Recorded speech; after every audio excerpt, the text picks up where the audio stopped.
Malaysian প্রবাসীদের জন্য এই ভিডিওটা গুরুত্বপূর্ণ হতে চলেছে এবং যারা মালয়েশিয়াতে নতুন আসবেন কলিং ভিসা দিয়ে তাদের জন্য এই ভিডিওটা অনেক গুরুত্বপূর্ণ। আমি আশা করব এই ভিডিওটা শুরু থেকে শেষ পর্যন্ত ধৈর্য সহকারে দেখবেন। ভবিষ্যতে আপনার লাইফ টাইমে অনেক উপকার লাগতে পারে এই ভিডিওর ইনফরমেশনগুলো। অনেক ভাই মালয়েশিয়ায় এসে কোম্পানি থেকে বেরিয়ে বাহিরে কাজ করতে চান, যেরকম এজেন্টের আন্ডারে গিয়ে নিজে ভিসা লাগিয়ে ফ্রি ভিসা যেটাকে বলে ফ্রিভাবে কাজ করতে চান।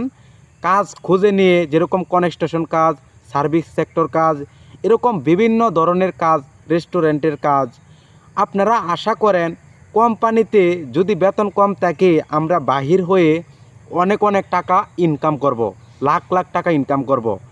আমরা দেখতে পাই অনেক ভাই এই যে আশাটা করে ম্যাক্সিমাম মানুষই কিন্তু ফেল। কীরকম? হাতে 10% মানুষ ওকে আছে, এটাও আমি বিস্তারিতভাবে তুলে ধরব, ভিডিওটি দেখবেন। দেখেন, এই যে আমরা মালয়েশিয়াতে আসি কোম্পানিতে কিন্তু আমাদেরকে বেসিক স্যালারিটা দেয়, ওটি থাকলে ওটি দেয়। আমরা কোম্পানিতে সারা মাস কাজ করলে দেখা যায় 2200 টাকা বেতন পাই।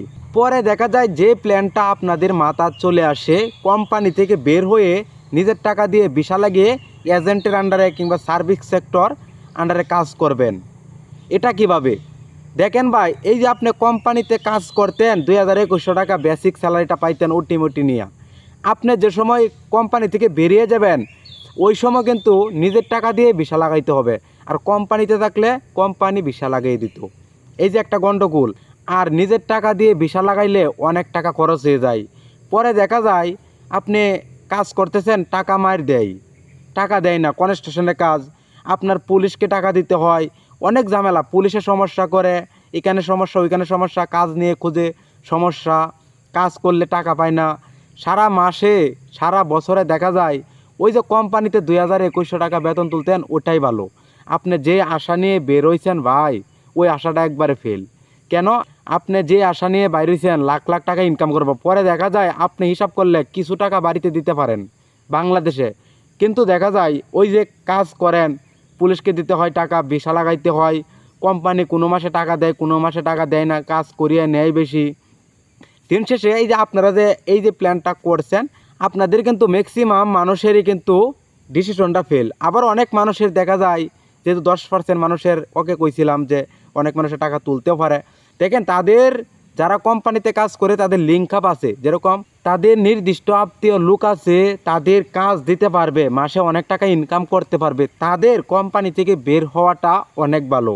কিন্তু আপনি যদি নিজের টাকা দিয়ে ভিসা লাগান, আপনার কোনো পরিচিত মানুষ নাই, কোনো কাজ কামের কোনো সিস্টেম নাই, কাজ দেখাশোনা নাই, আপনি তেমন একটা কাজও পারেনও না, মালয়েশিয়ার সম্পর্কে ধারণাও নাই, ভাষাও পারেন না, হঠাৎ করে যদি কোম্পানি থেকে বেরিয়ে পড়েন পরে দেখা যায় আপনার কিন্তু ক্ষতি বিনে লাভ হবে না, সম্পূর্ণটাই ক্ষতি হবে। এতএব যারা মালয়েশিয়া নতুন আসবেন এবং বর্তমান মালয়েশিয়ার কোম্পানিতে কাজ করতেছেন আপনারা কোনো সময় এই আশাটা করবেন না যে কোম্পানি থেকে বেরিয়ে চলে যাবেন, নিজের টাকা দিয়ে ভিসা লাগিয়ে ফ্রিভাবে কাজ করব, এজেন্টের আন্ডারে কাজ করব, কনস্ট্রাকশন সেক্টরে কাজ করব, সার্ভিস সেক্টরে কাজ করব, রেস্টুরেন্ট সেক্টরে কাজ করব। সো এইসব আশাগুলো বাদ দিয়ে দেন। আপনি যদি সরাসরি বাংলাদেশ থেকে কলিংয়ে এয়ারপোর্ট ক্লিনারে আসেন, সার্ভিস সেক্টর ভিসা নিয়ে, কনস্ট্রাকশন ভিসা নিয়ে যদি বিল্ডিংয়ের কাজে আসেন তাহলে আপনার ক্ষেত্রে ভালো হবে, কোম্পানি আপনার ভিসা লাগাই দিবে। কিন্তু অবৈধ হয়ে যে আপনি কাজ করতে চাইবেন, এরপরে কোন সময় না কোন সময় মালয়েশিয়ান সরকার সুযোগ দিবে আপনাকে বৈধতা হওয়ার, এটাও কিন্তু বুঝতে হবে। যে সময় বৈধতা হওয়ার সুযোগ দেবে মালয়েশিয়ান সরকার ওই সময় আপনার বৈধ হইতে হবে। এছাড়া অনেক টাকা লেগে যায়। দিন শেষে আমরা দেখতে পাই যারা বৈধ আছে তারাই ভালো, যারা ওই যে অতি লোভে তাঁতি নষ্ট, আমরা যেটা ভেবে আসছি, লোভ করে বেরিয়ে চলে আসে, পরে টাকাও বা ইনকাম তেমন এটা করতে পারে না, যে টাকা ইনকাম করে বাড়িতে কিছু টাকা দেয়, অনেক টাকা খরচ হয়ে যায় ভিসা লাগাইতে, পুলিশে দিতে, কিংবা সেফভাবে থাকতে হয়, কত চিন্তা ভাবনা নিয়ে থাকতে হয়। মালয়েশিয়াতে শহরে ঘুরতে গেলেও সমস্যা, চিন্তা, আমিও চলে আসছি, যদি পুলিশে ধরে ফেলে তাহলে সমস্যা, দেশে ফেরত যেতে হবে। এতএব যারা কোম্পানিতে কাজ করবেন আপনারা কোম্পানিতে থাকার চেষ্টা করবেন, 2 টাকা কম আর বেশি কোম্পানিতেই কিন্তু ভালো দিন শেষে।